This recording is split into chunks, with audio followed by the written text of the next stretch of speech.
Today we are going to be talking about the glamorous gals of Celestra.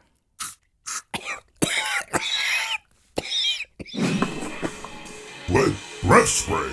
What happened to my scrotum gloss? A fuck like a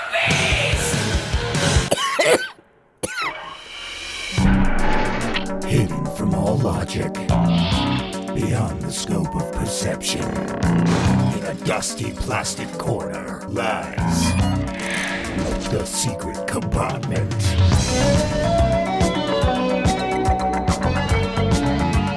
With your host, Nick Ferrell. Welcome back to the Secret Compartment, a dark hidden place where we dig up things that are so old and forgotten that we actually have to dig under other old and forgotten things just to get to them. Joining me today, as always, from the sound booth is show announcer, ROM Spaceknight. Hey Nick, can I borrow your house? Absolutely not. Folks, let me ask you something. Do you like robots? Alright, how about your neighbor's house? Except for that one. And let me ask you this. Do you like beautiful blondes? If you answered yes to those questions, then of all the zero-budget web shows shot in a spare bedroom with 28 YouTube followers, you have just tuned into the right one. Rom, tell them why.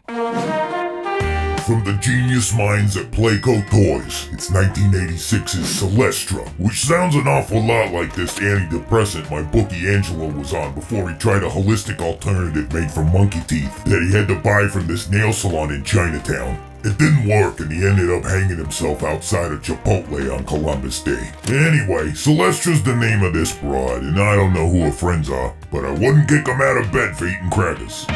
Who's hungry? You hungry? No, I'm good. Yeah, okay, because I think I'm going to order some muffalettas. Yeah, you do that. So, folks, I guess the best way we could sum up Celestra, the elevator pitch, if you will, would be, what if She-Ra was a Transformer pretender? Is that some kind of non-binary gender pronoun thing? No, Rom. Pretenders were these Transformers that on the outside looked like people or monsters, and when you open them up, you reveal them to actually be robots on the inside. Oh, like Mark Zuckerberg. Kinda, yeah, actually. But see, Celestra was different in that she is a robot that opens up to reveal a beautiful gold-tressed goddess. Sounds hot. Well, sure, in a soulless sex mannequin kind of way. Yahtzee, sweat right. All right, keep it in your pants, Romulus. You should be so lucky, soy boy.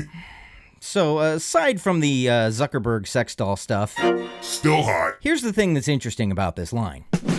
The 80s were a time when the boys' toy aisle and the girls' toy aisle were two very distinct places, and there really wasn't much crossover between the two.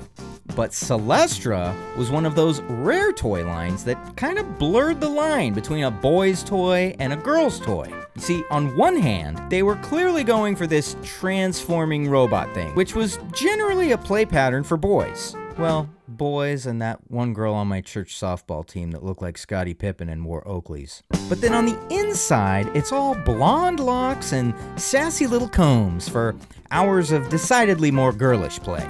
Unless you were that one little guy in my 5th grade class who always dressed like Madonna. For Halloween? No. But that's the beauty of these things. It didn't matter.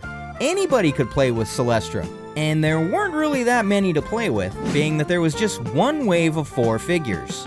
So let's run down the roster. Up first, we have the titular star of the line, Celestra. According to the card back, she's the queen of the transforming dolls. But other than that, there's not really any other info on her. Which is why I went ahead and wrote a bio for her. Oh, that's great. You did what? You know, I wrote a file card bio. Oh, boy. Ron, we only cover the official canon for the toys we discuss here. We don't just make shit up. Okay, so let me get this straight. You paid $18 American to watch Jar Jar Abrams and Ryan Johnson jizz their dog shit Star Wars fanfic all over one of the most venerated properties in film history 3 times in a row? But I want to channel my inner Larry Hama and bestow a rich narrative where there is currently none, and it's suddenly, oh, we can't besmirch the holy sanctity of Celestra, the transforming coos of fuck all. How will the children of tomorrow judge us? You know, I never thought I'd say this, but I don't think I can actually argue with anything he just said. Touché, Romuald. Take it away. Yeah, my muffaletas are almost here, so I'll make this quick. Celestra ascended to the throne of Dollandia when her father, King Richard Transformin III, was forced to step down after reports he had been playing Where's My Wiener with a 13-year-old boy on Jeffrey Epstein's plane, after the game had been recalled for being a choking hazard. She now rules justly and with virtue from atop the mysterious Trans Fortress, sold separately, while assuming her robot form to defend her kingdom from the dreaded trans foes. Thank you, Rom. That was very nice.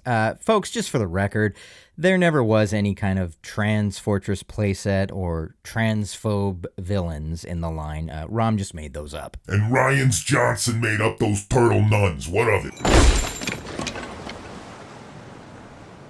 I mean, don't get me wrong. It was nice. Great, because I got more. Well, actually... Awesome, here we go. Spacefaring Astro Hottie Volcania mans a top-secret mission in the cosmos to reconnoiter the transphobe homeworld of Texa 5. Reporting back directly to Queen Celestra herself, she brings perilous news of their evil forces readying an attack. And now, rocketing away back with the dreaded transphobe armada hot on a tail, the heroic Volcania is shot down and headed for deep impact on Uranus. Uranus. Very cute, Rom.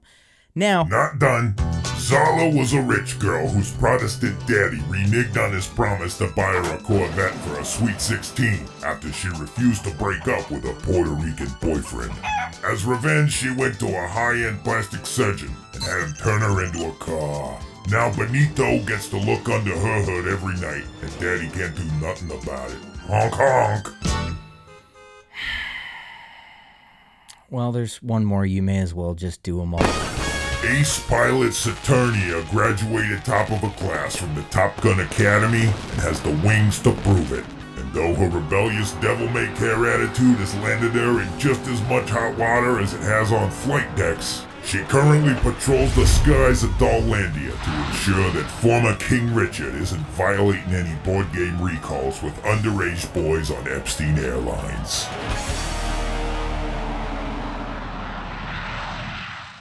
Excellent work. Are your muffaletas here yet? Not yet. Well, in that case, can you please... No can do. My muffaletas are here. Gotta go. God damn it. Not soon enough. Well, time for some closing thoughts. Celestra and her little friends will definitely go down as some of the more memorable oddities in toy history. And if I personally have any complaints about the line, it's that we didn't get any more than just the 4 of them. Would have been fun to get a more well-rounded line, with maybe a Trans Fortress play set and some evil transphobes. Because apparently those are all canon now. Fuck it, why not? After all, they let this be. You are a Palpatine. Thanks, Jar Jar Abrams.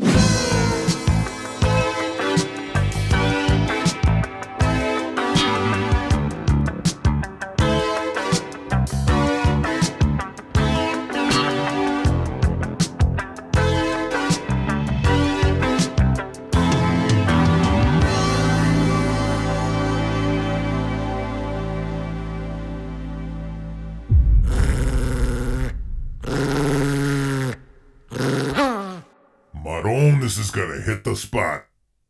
Wait, I don't have a mouth. I don't have a mouth!